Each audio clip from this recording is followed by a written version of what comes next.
Leia a palavra de Deus comigo, livro de Êxodo, capítulo 12. Êxodo, capítulo 12.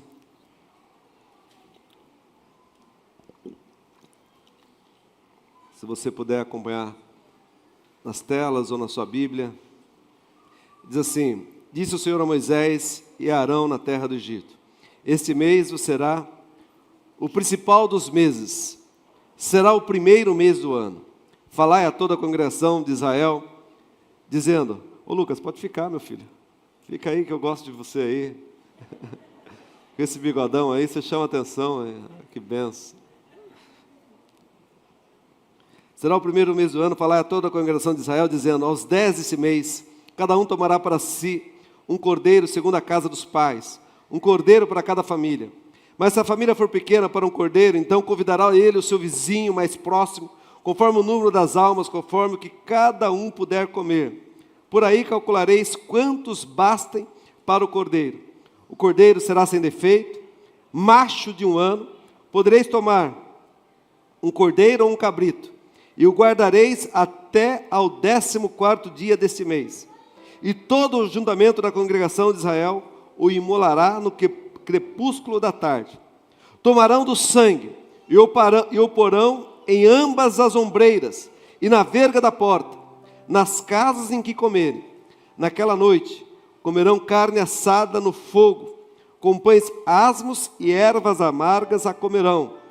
Não comereis do animal nada cru, nem cozido em água, porém assado ao fogo, a cabeça e as pernas e a fressura. Nada deixareis dele até pela manhã.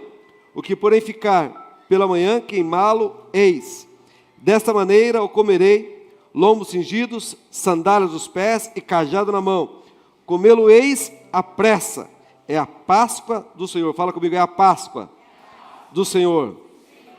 Porque naquela noite passarei pela terra do Egito e ferirei na terra do Egito todos os primogênitos, desde os homens até os animais. Executarei juízo sobre todos os deuses do Egito. Fala comigo, executarei juízo sobre todos os deuses do Egito.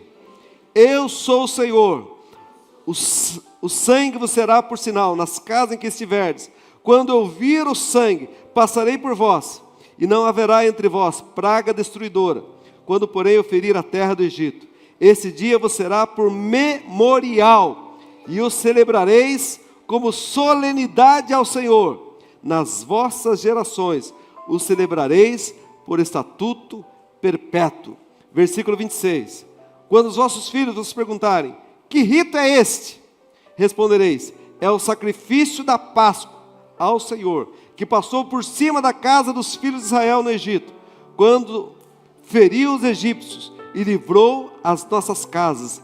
Então o povo se inclinou e adorou. Diga amém. Fecha a Bíblia, fecha os olhos. Pai, fala ao nosso coração, usa os meus lábios, a minha voz, tudo que é em mim para falar da Tua palavra. Ó Deus, eu repreendo todo o cansaço físico, toda a preocupação mundana, tudo aquilo que não provém de Ti. Que o Teu Espírito Santo tenha liberdade no nosso meio, é o que eu te peço, em nome de Jesus. Todos digam amém. Diga graças a Deus. Você sente aí no seu lugar, glorificando a Deus. Olha aqui para mim, queridos. Você sabe que as festas na Bíblia falam sobre muitas coisas. Jesus vai morrer na Páscoa. Foi no Pentecostes, na festa de Pentecostes, que o Espírito Santo desceu sobre os discípulos. Provavelmente Jesus nasceu na festa de Tabernáculos. Esse momento das festas é quando o céu e a terra se alinham numa convergência. Você viu essa peça aqui? E eu gosto daquilo que está lá em Apocalipse 13:8, que a Bíblia fala: o Cordeiro de Deus, morto desde a fundação do mundo. Ou seja, Jesus já existia lá na fundação do mundo. O plano de redenção Deus já fez antes. A Bíblia diz que Deus nos predestinou no seu amor. O pastor Miles Monroe, ele sempre dizia que Deus primeiro ele termina e depois ele volta para o começo. Então, ninguém pega Deus de surpresa em nada. Ninguém surpreende a Deus. E esse tempo de Páscoa é um tempo profético de libertação, de poder e de celebração. Esta celebração que se chamava Páscoa, ela estava liberando o povo de Israel a sair da escravidão do Egito. E a verdade é que Jesus participou de muitas festas. E a Páscoa para nós é exatamente onde tudo começa, porque Páscoa significa sair do cativeiro. E quantos de vocês que talvez hoje estejam presos em algum cativeiro emocional, em alguma aflição, uma dor, o cativeiro nas finanças, o cativeiro no casamento, talvez filhos em situação que você não consegue se libertar. Mas acredite, Deus nos chamou para, na Páscoa, cruzarmos o caminho para a terra prometida. Bata no peito e diga assim: eu creio que Deus tem uma promessa para a minha vida. Deus tem promessa para a sua vida, querido. A Páscoa fala desse momento. E acredite, numa transição, você só leva o que você precisa, porque há muitas coisas pesadas que muitas vezes nós tentamos carregar. Mas a Páscoa significa deixar as coisas velhas para trás, deixar o Egito para trás, deixar a escravidão para trás. Há momentos na nossa vida que nós precisamos deixar a velha mentalidade. Por isso que a palavra fala lá em Romanos 12: não vos conformeis com esses séculos, mas transformai-vos pela renovação da sua mente. Ou seja, você precisa ter uma nova mentalidade. Você precisa romper com velhas amizades, com aquele velho fermento. Você precisa sair do Egito e deixar que o Egito saia de dentro de você. Porque esse povo que estava no Egito, a dieta deles, o alimento que eles comiam, era cebola e alhos. Imagina uma pessoa que come cebola e alho só. Com certeza ela fica mal cheirosa. Era esse cheiro que acompanhava aquelas pessoas. E a Bíblia diz que mesmo eles saindo do Egito, eles tinham saudade daquela dieta, saudade daquele alimento. E eu creio, querido, que Deus te trouxe aqui hoje, porque Deus tem uma nova estação para a tua vida. Deus tem um novo tempo para você. A Páscoa de Jesus fala da nova aliança, fala de viver algo novo. Mas para viver algo novo, você precisa encerrar com o velho. O Egito é um lugar de dor, de sofrimento, de angústia. O Egito não é um lugar que você quer passar férias, não é um lugar de delícia, mas o Egito é um lugar da opressão, é um lugar obscuro. Então a experiência do Egito é uma experiência pesada. O Egito carregava muitos deuses milenares, eles tinham muitos deuses para todas as coisas. O Egito representa um império caído, derrubado. A minha pergunta para você nessa Páscoa é o que você tem que encerrar, o que você tem que romper, para sair desse lugar de dor. Quais são as coisas que você tem que deixar para trás? Será que tem coisas que você tem que deixar lá no passado? Porque a Páscoa é a passagem, é o êxodo dos judeus lá no Antigo Testamento. É o memorial dos judeus da libertação, da servidão. Eles foram ordenados de uma vez por ano, todos os anos, eles deveriam se lembrar que um dia eles foram escravos, se lembrar que um dia eles foram libertos, e como Deus abriu o mar, os guiou em pé enxuto. Era uma experiência de ressignificação, para que eles formassem uma identidade coletiva.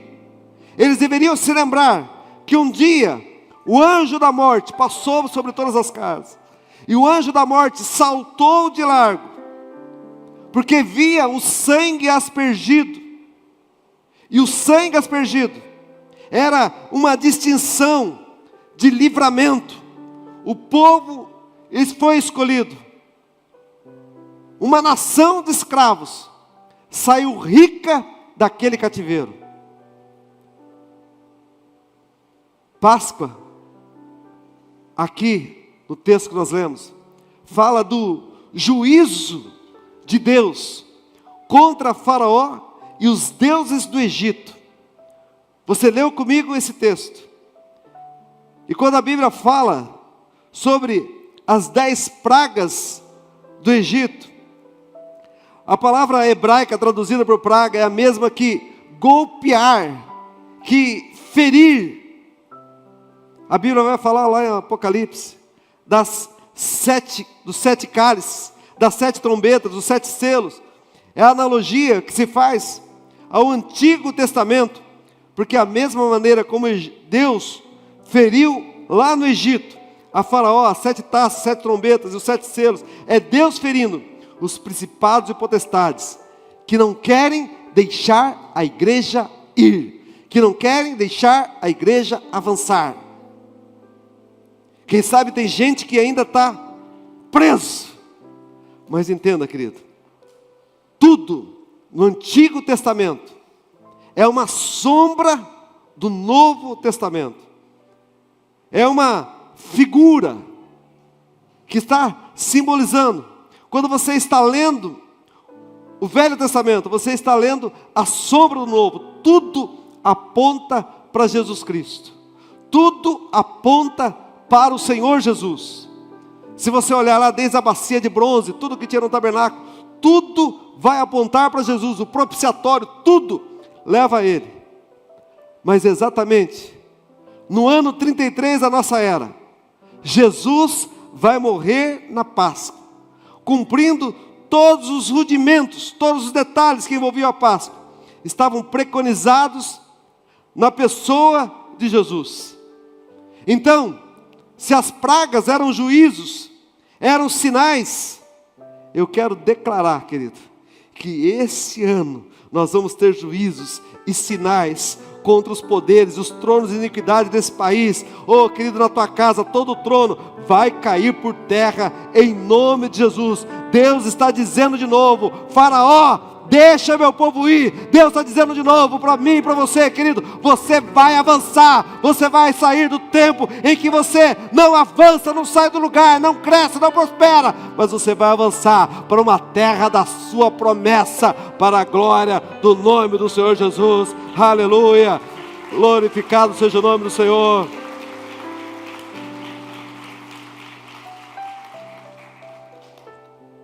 Olha só para mim. As 10 pragas que Moisés implantou lá no Egito, era um juízo, um decreto divino de Deus, o qual julgou todas as divindades egípcias. Os 10 prodígios que Moisés suscitou foram chamados de julgamento. Está lá no livro de Êxodo que nós lemos. A primeira praga foi a praga das águas transformadas em sangue. Foi um golpe contra o Deus Rap, que os egípcios adoravam. Eles achavam que o rio Nilo era um deus. Então o Nilo era um deus. E Deus transforma a água em sangue. A segunda praga foi a invasão das rãs. E Deus estava afrontando a deusa da fertilidade, chamada Hecate. Todos os que queriam fertilidade iam até essa divindade. A terceira praga, a invasão dos piolhos, era uma afronta ao deus Geb, a terra, porque os egípcios adoravam, achavam que a terra era forte. A quarta praga, a praga das moscas. Os egípcios também tinham um deus chamado o Senhor das Moscas, o Belzebu. Mas Deus estava derrotando Belzebu. A quinta praga foi a peste dos animais, foi um golpe contra Amon, Deus adorado em todo o Egito, que tinha a forma de um carneiro ou um animal sagrado. A sexta praga, as úlceras, foi um duro golpe contra o deus Tifon, que protegia os egípcios contra qualquer ferida. Deus feriu todos com ferida, e Tifon não pôde fazer nada. A sétima praga, a saraiva, foi um golpe contra a deusa Serafes, a protetora da lavoura do Egito. A oitava praga, a invasão dos gafanhotos, foi um atentado contra a deusa Ísis, que protegia toda a vegetação em suas terras. A nona praga, a praga das trevas, que encobriam todo o Egito, excetuando a terra de Gósen, onde o povo de Deus estava. Foi um golpe mortal sobre o Deus Sol. O Deus Sol não pôde fazer nada, porque Yahvé, Jeová, disse: vai ficar 3 dias sem sol, em plena escuridão. E o Deus Sol ficou impotente. Deus estava desmoralizando, um por um, os deuses que os egípcios adoravam. Faraó era chamado filho do sol, Amon-Ra. O Deus Sol ficou ali abatido, como alguém que não tem o que fazer, porque tudo estava dominado pelo Deus. Mas a décima praga, essa foi a morte do primogênito. E é essa aqui que nós nos deparamos no texto que nós lemos aqui em Êxodo 12. Nós lemos e diz que naquele dia o sangue vos será por sinal. Fala comigo, o sangue vos será por sinal. O sangue tipifica a morte de Jesus e o seu sangue. Quando eu vir o sangue sobre você, 1000 vai cair ao teu lado, 10.000 à tua direita, mas você não será atingido. Diga graças a Deus. Então o sangue do cordeiro, aqui foi um cordeiro macho de 1 ano, mas Jesus Cristo é aquele que João olha para ele e diz: eis aí, em João 1:29, eis aí o cordeiro de Deus, que tira o pecado do mundo. Esse sangue é o sinal. Quando eu ver o sangue, eu vou lembrar do meu filho que morreu e derramou o seu sangue pelos seus pecados, e vou considerar você perdoado.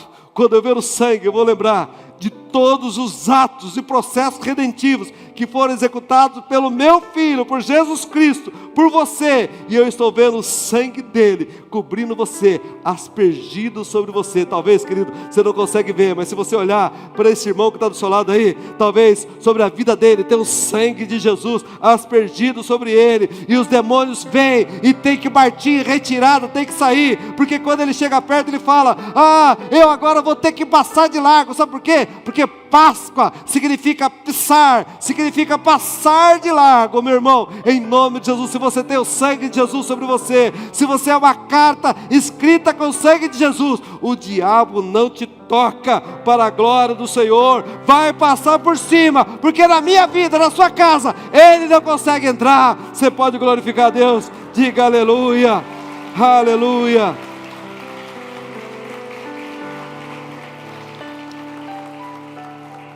Olha o que diz o texto, Êxodo 12:12, que nós lemos: porque naquela noite, a noite de Páscoa, passarei pela terra do Egito, e ferirei a terra do Egito, todos os primogênitos, desde os homens até os animais, executarei juízo sobre todos os deuses do Egito. Eu sou o Senhor. Diga aleluia, diga graças a Deus. Na morte dos primogênitos, querido, o Egito ficou sem sucessão. Até hoje, você não ouve falar do Egito. nações fracas são onde o poder não tem sucessão. Deus estava ferindo toda a infraestrutura do Egito com aquelas 10 pragas. Era o poder de iniquidade que tinha conquistado tudo como um vírus ao seu redor. Na prática, violência e tantas coisas tribais que aconteciam naquele Egito. E acredite, querido, Deus libertou aquele povo. E hoje Ele faz a mesma coisa comigo e com você. Se naquele momento o Senhor destronou todos os deuses do Egito, todos os deuses do panteão egípcio seriam completamente arruinados naquela noite.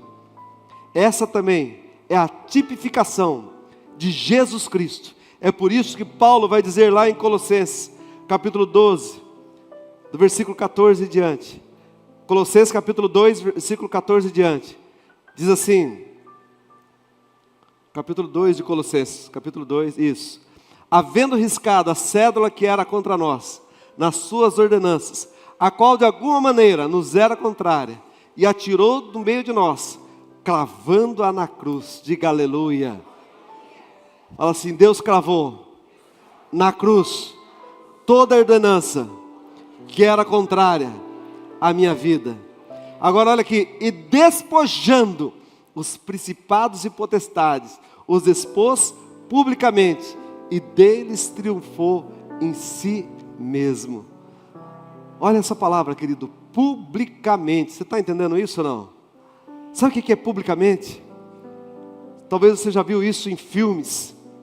Quando o exército romano, ele vencia um outro exército, aquele exército, aquela nação, se tornava escravizado. O que eles faziam? Eles arrancavam as roupas, arrancavam as insígnias, e eles iriam passar agora com toda aquela nação vencida, e toda aquela multidão na cidade, iria abrindo caminho, e eles iam passando triunfantes, e aquela nação vencida, estava então envergonhada, sem roupa, desnudada, porque havia sido vencida. Oh querido, a palavra diz que ele despojou todos os principados e potestades, e os expôs publicamente, triunfando na cruz do Calvário.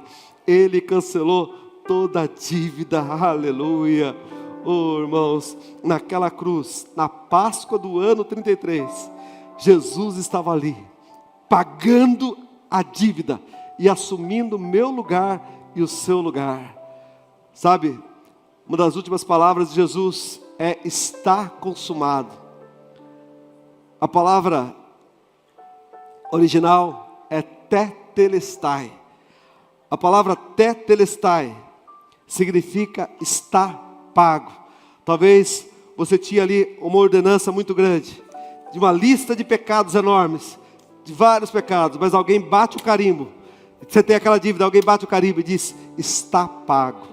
Oh querido, Jesus pagou naquela cruz, Ele somou a minha culpa, a sua culpa. Foi o justo que morreu pelos injustos, o inocente que morreu pelos culpados. Ele estava tomando o nosso lugar no tribunal. Ele foi condenado para que nós fôssemos absolvidos. Ele foi morto para que nós fôssemos vivificado, aleluia. Ele tomou a coroa de espinhos para nos dar uma coroa de glória e de vida eterna e de vitória. Ele se tornou o Filho do homem para que eu e você nos tornássemos filhos de Deus. Oh querido, Jesus é o sacrifício substitutivo. A palavra é vicário, ou seja, Ele tomou o seu lugar, Ele assumiu o meu lugar. Alguém tinha que pagar o preço, alguém tinha que pagar uma dívida que eu não conseguiria pagar, você não conseguiria pagar, oh querido, mas nós devíamos, essa dívida era minha, era sua, mas alguém assumiu o nosso erro, assumiu o nosso lugar, os nossos pecados, e Ele tomou sobre si. É isso que Isaías vai dizer, lá em Isaías capítulo 53, versículo 4 e diante. Verdadeiramente Ele tomou sobre si todas as nossas dores, os pecados, oh querido, que nos traz a paz, estava sobre ele, e pelas suas pisaduras, nós já fomos sarados, aleluia, aleluia. Você pode glorificar a Deus aí, você pode dar um glória a Deus, você pode exaltar o nome do Senhor, aleluia. Olha querido, o texto diz, toda a ordenança que nos era contrária, tudo ele removeu inteiramente. Oh irmãos, em nome de Jesus, sabe, ele estava pagando o nosso preço, pagando a nossa dívida, e quando ele paga, ele está dizendo assim, olha, o prisioneiro está livre, não existe mais dívida, não existe mais nenhuma condenação, para aqueles que estão em Cristo Jesus, justificados pela fé, temos paz com Deus. Quem nos acusará, se é Deus quem nos justifica? Quem nos condenará, se antes é Cristo quem morreu por nós, o qual ressuscitou ao terceiro dia? Oh querido, Jesus foi um para-raio naquela cruz, assumindo toda a condição errada e toda a maldição. É por isso que Paulo vai dizer, eu estou crucificado com Cristo, já não vivo mais eu, mas Cristo quem vive em mim, e o meu viver que agora tenho na carne, vivo pela fé no Filho de Deus, que me amou e a si mesmo se entregou por mim. Ele, Cristo, que nos resgatou da maldição da lei, fazendo Ele próprio maldição em nosso lugar, porque está escrito, maldito todo aquele que for pendurado no madeiro. Diga graças a Deus. Jesus triunfou naquela cruz, Jesus venceu naquela cruz, pagou o preço, sabe, e Ele fez o caminho, e na palavra diz, olha, Ele diz, vocês devem se lembrar disso perpetuamente.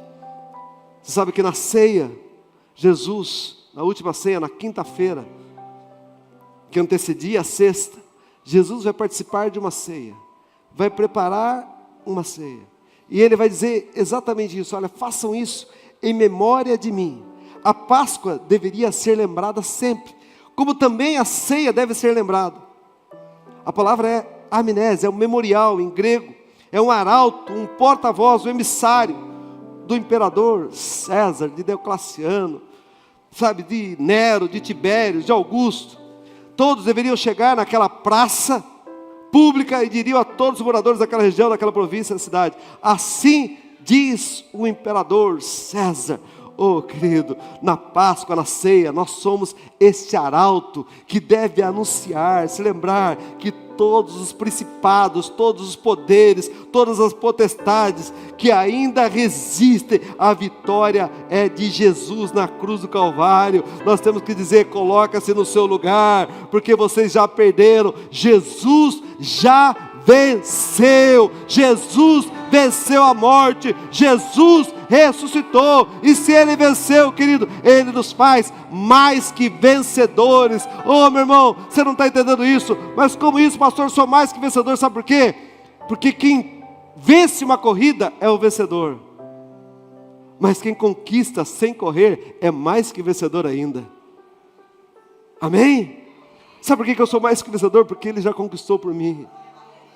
É como aquela história de um grande pugilista, um boxeador tipo Rocky Balboa, que perdeu 15 rounds, que apanhou, ficou quase morto, mas no último round deu um golpe certeiro e venceu o oponente e ganhou 30 milhões de dólares. Aí ele vai para casa, a esposa olha para ele e fala, puxa amor, você está todo arrebentado, mas cadê o cheque dos 30 milhões? Ele venceu, mas ela é mais que vencedora, que ela não precisou lutar, e faz parte do dia. Querido, quem é mais que vencedor aqui, diga glória a Deus. Você é mais que vencedor, querido. Deus te chamou, sabe, para caminhar em vitória. Lembrai-vos, fala comigo, lembrai-vos. Quem está aqui comigo hoje pode lembrar, diga, eu quero me lembrar que Jesus me libertou.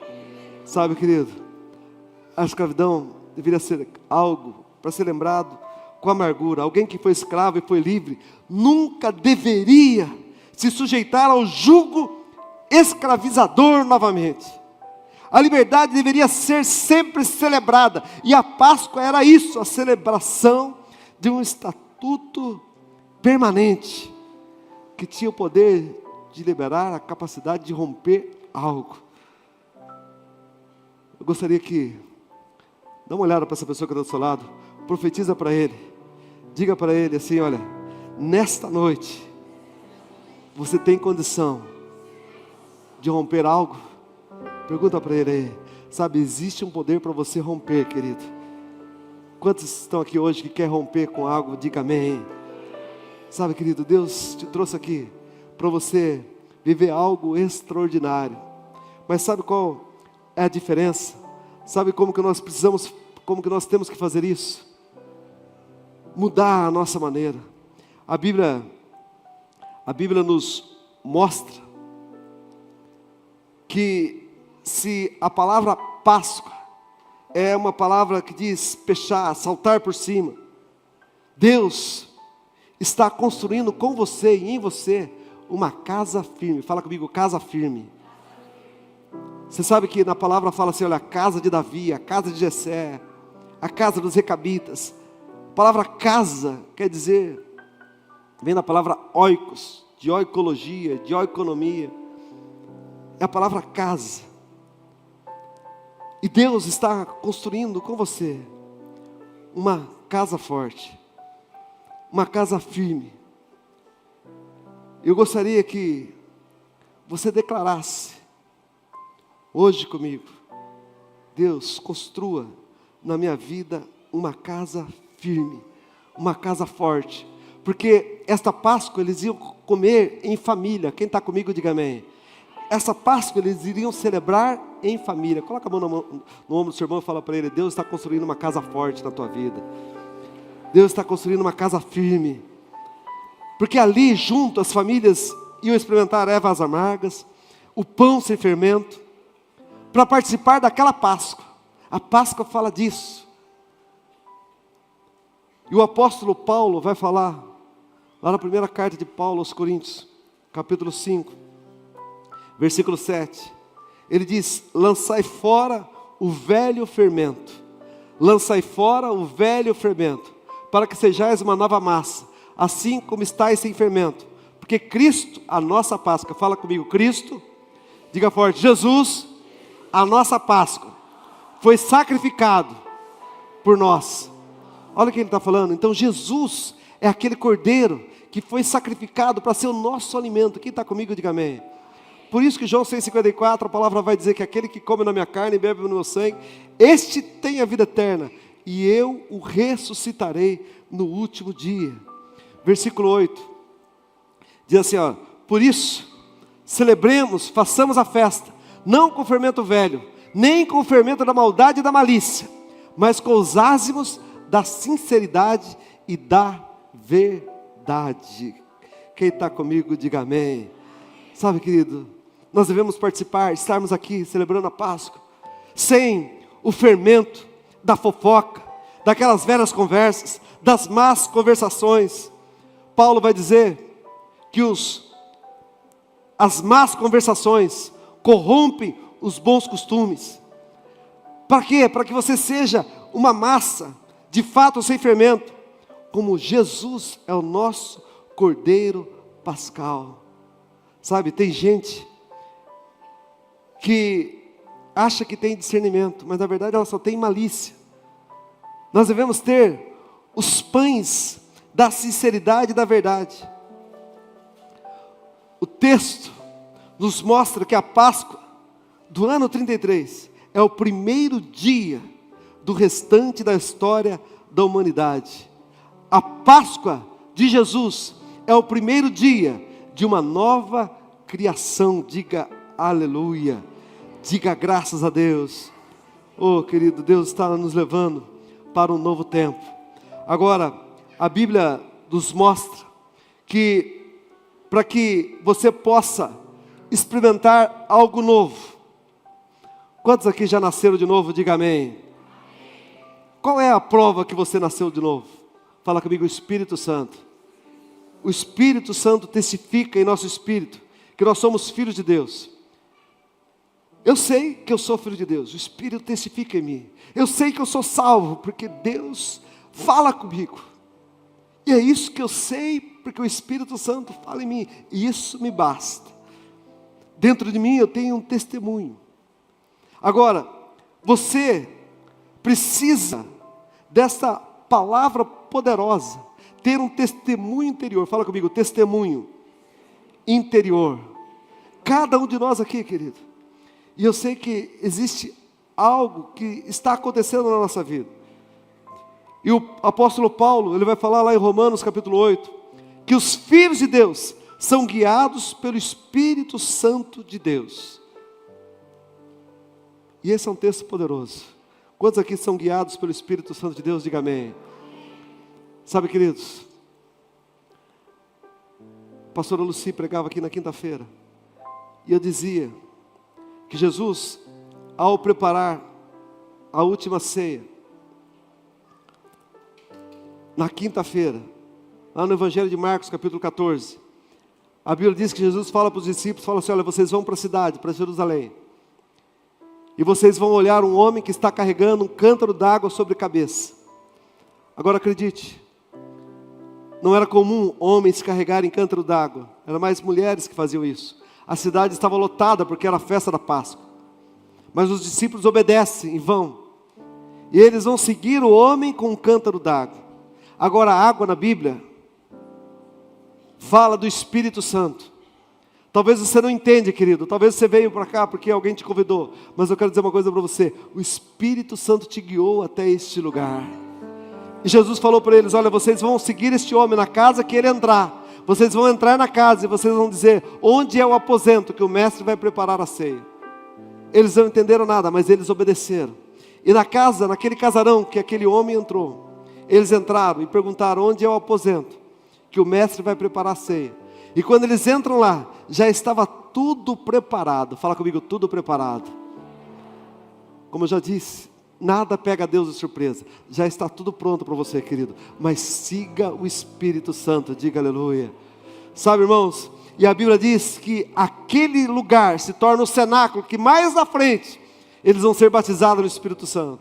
Aquele lugar é o lugar onde Jesus celebra a ceia, a sua última ceia. E a Bíblia diz que Jesus, ao celebrar a ceia, Jesus dá uma revelação ali. Estavam sentados os seus 12 apóstolos. E Jesus fala naquela mesa, ele dá uma oportunidade para eles. E ele diz, olha, um de vós há de me trair. Um de vocês me trairá. E o interessante, querido, que você não vê nesse texto, um acusando o outro, falando, é você. Ah, eu sempre achei que fosse você. Ou, você não vê isso.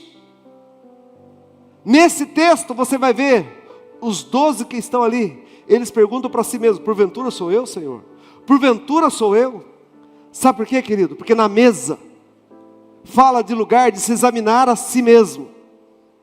Tirar o fermento é eu e você que temos que examinar.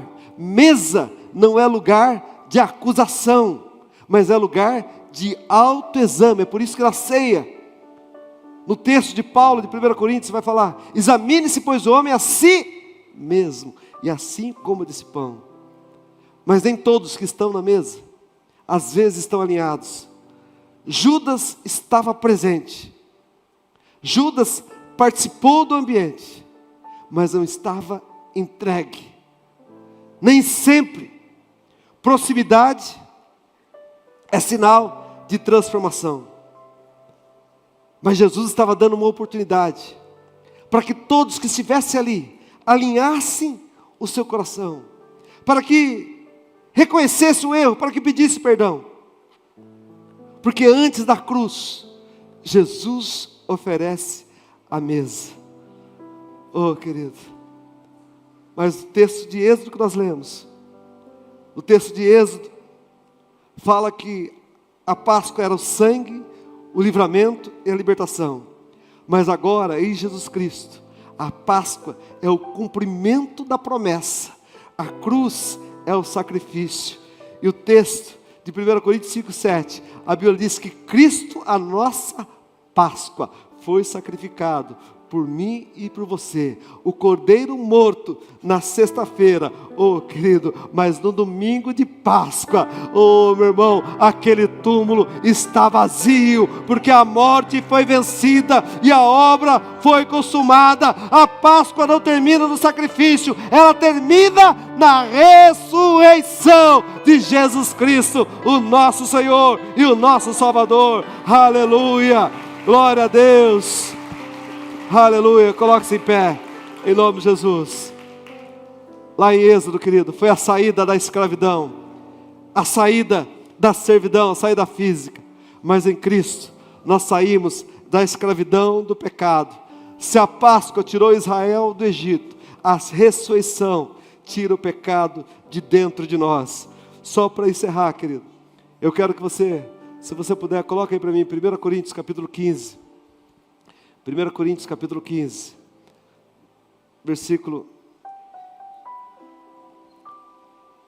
coloca do versículo 14 diante. 1 Coríntios 15, do 14 diante. E se Cristo não ressuscitou, logo é vã a nossa pregação, e também é vã a nossa fé.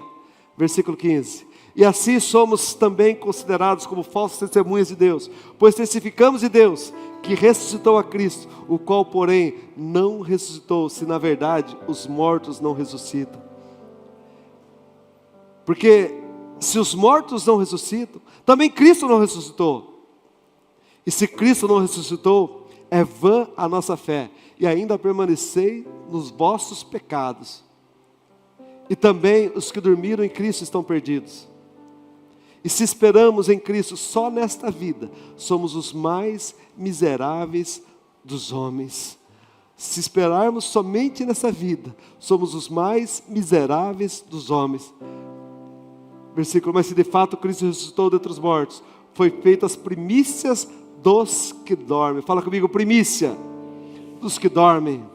Porque assim como a morte veio por um homem, também a ressurreição dos mortos veio por um homem. Diga graças a Deus. Sabe o que eu entendo aqui, querido?